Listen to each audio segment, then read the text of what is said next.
Bonjour et bienvenue sur le podcast de Kimamori qui vous propose de découvrir ou redécouvrir les œuvres littéraires d'hier et d'aujourd'hui, leurs auteurs et leurs traducteurs, par le texte et dans l'oralité.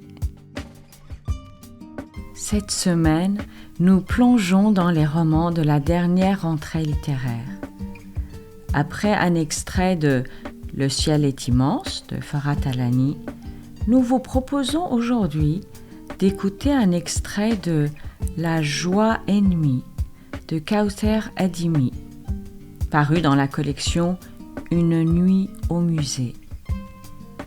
Elle a choisi d'être enfermée une nuit entière à l'Institut du monde arabe à Paris et vibrait au gré des œuvres de l'artiste Baya, une exposition lui étant consacrée à ce moment-là.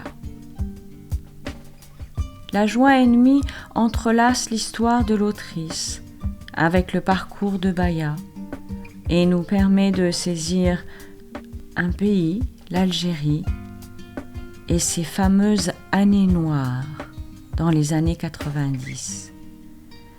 Récit riche, émouvant, intense, il nous frappe par sa construction parfaite, à même de nous livrer tant et tant de choses en si peu de pages. Kawther Adimi est diplômée en lettres modernes et en management des ressources humaines.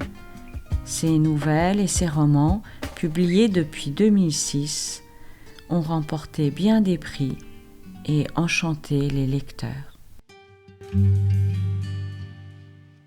La joie ennemie de Kawther Adimi, lu par elle-même. En 1958, mon père a 5 ans et il aide parfois le sien à filtrer la laine pour en extraire les impuretés, puis l'observe confectionner le bornos sur le métier à tisser. Chaque vendredi, il accompagne mon grand-père à la mosquée où celui-ci enseigne l'arabe et fait réciter le Coran aux enfants du quartier, privés d'école, à qui il interdit de jurer sur le livre saint, geste considéré comme trop sacré pour être banalisé. Dans toute la région, Saïd est connu pour posséder un don rare, celui de guérir de la rage. Pour cela, il trace à la plume des formules secrètes sur 7 dates pendant 7 jours.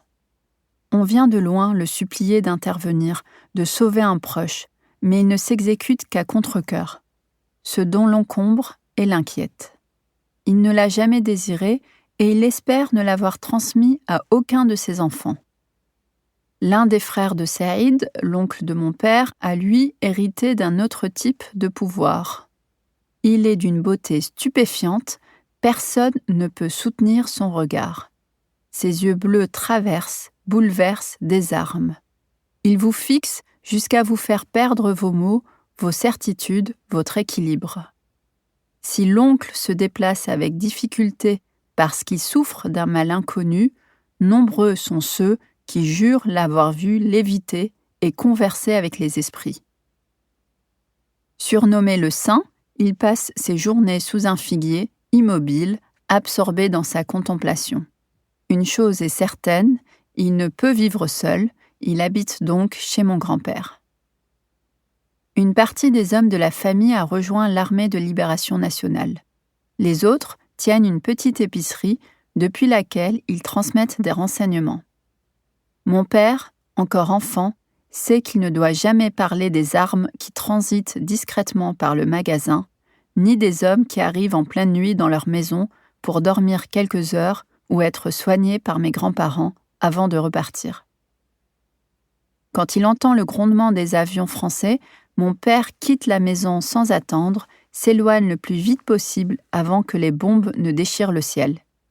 Et si des militaires surgissent, il doit prendre des brassées de boue devant la maison et les apporter aux femmes de la famille pour qu'elles s'en maculent le visage, les bras, le corps. Elles espèrent ainsi éviter les viols.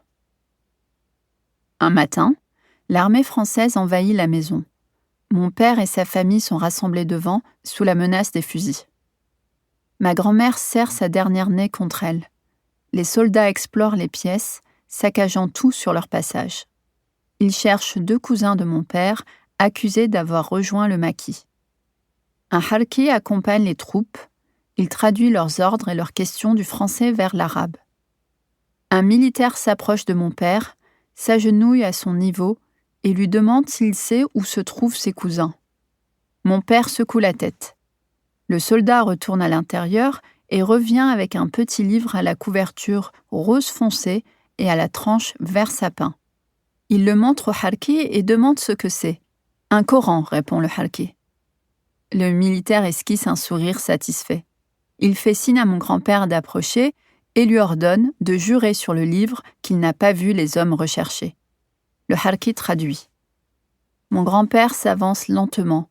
Son visage est fermé, ses traits sont tendus. Ses yeux brûlent de colère.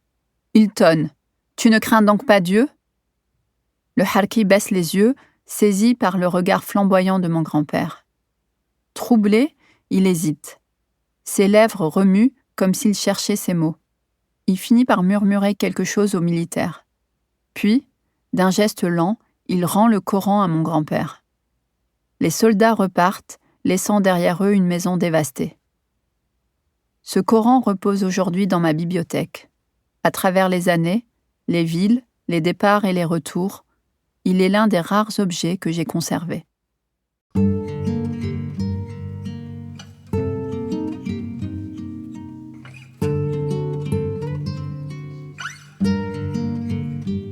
Vous venez d'entendre un extrait de La Joie ennemie de Kausser Adimi, lu par elle. Le livre audio est disponible chez Audiolib, accessible sur toutes les plateformes d'écoute prévues à cet effet. Chères auditrices, chers auditeurs, n'hésitez pas à consulter notre site internet kimamori.fr, nous suivre sur les réseaux sociaux et nous serions très heureux de vous voir rejoindre notre communauté de lecteurs en adhérant à notre association.